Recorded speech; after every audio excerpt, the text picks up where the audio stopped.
First I want to present this. It's produced by the New York Academy of Sciences, and it's a report on Chernobyl. Can be downloaded. They translated 5,000 articles from Russian for the first time into English. It seems that nearly 1 million people have already died as a result of Chernobyl, despite what WHO says and the IAEA.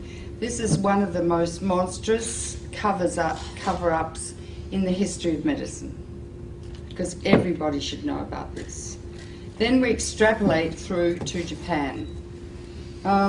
Japan is, by orders of magnitude, many times worse than Chernobyl. Never in my life did I think that 6 nuclear reactors would be at risk. I knew the 3 GE engineers who helped design these Mark I GE reactors. They resigned because they knew they were dangerous. So Japan built them on an earthquake fault. The reactors partially withstood the earthquake, but the external electricity supply was cut off, and the external electricity supply supplies the cooling water 1 million gallons a minute to each of those 6 reactors. Without the cooling water, the water falls and the rods are so hot they melt, like at 3 Mile Island and at Chernobyl. So the emergency diesel generators, which are as large as a house, got destroyed by the tsunami. So there is no way to keep the water circulating in the reactors. Also, on the roofs of the reactors, not within the containment vessel, are cooling pools. Every year they remove about 30 tons of the most radioactive rods that you could possibly imagine. Each one is 12 feet long and half an inch thick. Gives out so much radiation, like X-rays, that if you stand next to it for a couple of minutes, you'll die. Not drop dead, but with, remember Litvinenko, the Russian who got poisoned by polonium? You'll die like that, with your hair falling out, bleeding to death and dying of massive infection, like AIDS patients die. So these are, and they're thermally hot, so they have to be put in a big pool and continually cooled too. The pool has really no roof. There have been 3 hydrogen explosions blowing off the roof of the building, not the containment vessel of the core, but the roof, and exposing the cooling pool. 2 of the cooling pools are dry. They have no water in them, meaning that the nuclear fuel rods are covered with a material called zirconium. When zirconium is exposed to air, it burns, it ignites. And there have been 2 of the fueling pools at this moment are burning. In the cooling pools are many times, like 10 to 20 times more radiation than in each reactor core. In each reactor core is as much long-lived radiation as that produced by 1,000 Hiroshima-sized bombs. We are dealing with diabolical energy. E equals mc squared. It's the energy that blows up nuclear bombs. Einstein said nuclear power is a hell of a way to boil water, because that is all nuclear power is used for, to boil water through the massive heat, turn it into steam, turn a turbine which generates electricity.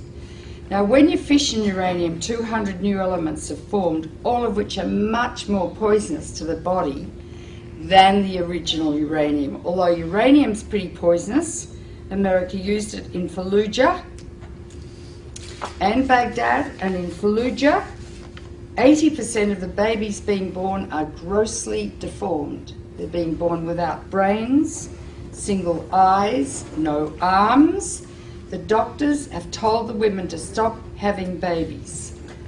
The incidence of childhood cancer has gone up about 12 times.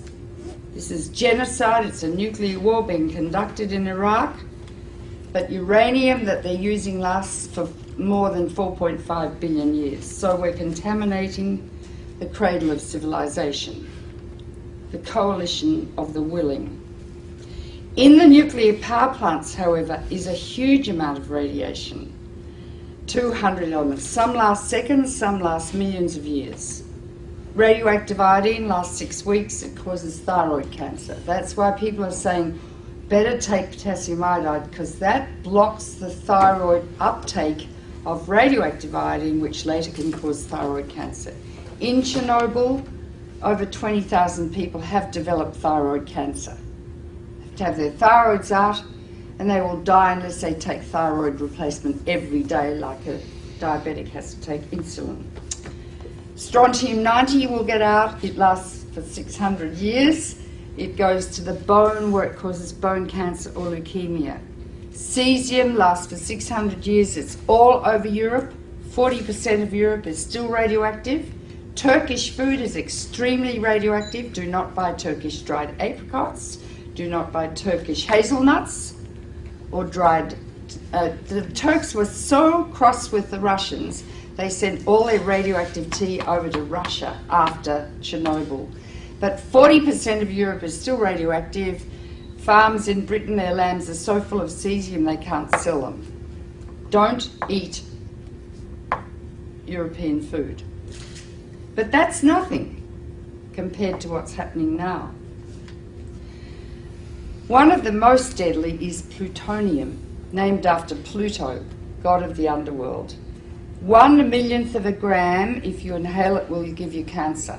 Hypothetically, 1 pound, if evenly distributed, could give everyone on Earth cancer. Each reactor has 250 kilos of plutonium in it, kilograms. You only need 2.5 kilograms to make a bomb, because plutonium is what they make bombs with. It's the only country that has a reactor.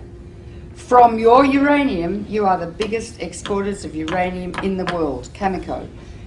Canada sells two things. It sells wheat for life and uranium for death. Right? Plutonium is going to get out and spread all over the northern hemisphere, and it's already heading towards North America now.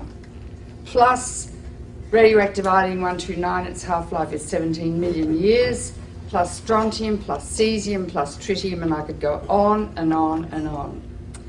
When it rains, down comes fallout, and it concentrates in food.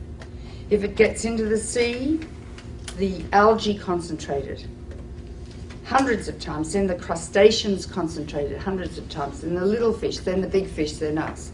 Because we stand on the apex of the food chain. You can't taste these radioactive elements, you can't see them, and you can't smell them. They're silent. When you get them inside your body, you don't suddenly drop dead of cancer. It takes 5 to 60 years to get your cancer. And when the cancer, if you feel a lump in your breast, doesn't say, I was made by some strontium-90 you ate in a piece of fish 20 years ago. All radiation is damaging. It's cumulative. Each dose you get adds to your risk of getting cancer. With americium, that's more dangerous than plutonium. I mean, I could go on and on. Depends if it rains, if you're going to get it or not. If it rains and the radiation comes down, don't grow food, don't eat the food, and I mean don't eat it for 600 years. The radioactive waste from nuclear power is going to be buried, I hear, just like next to Lake Ontario. It's going to leak, last for millions of years, it's going to get into the water, into the food chains. Radioactive waste will induce epidemics of cancer, leukemia, and genetic disease for the rest of time. This is the greatest public health hazard the world has ever witnessed, apart from the threat every day of nuclear war. Einstein said the splitting of the atom changed everything save man's mode of thinking. Very profound. Thus we drift towards unparalleled catastrophe.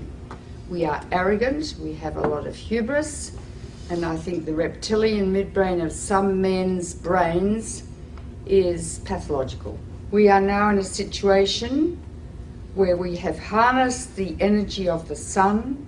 It is totally out of control, and there's simply nothing we can do about it.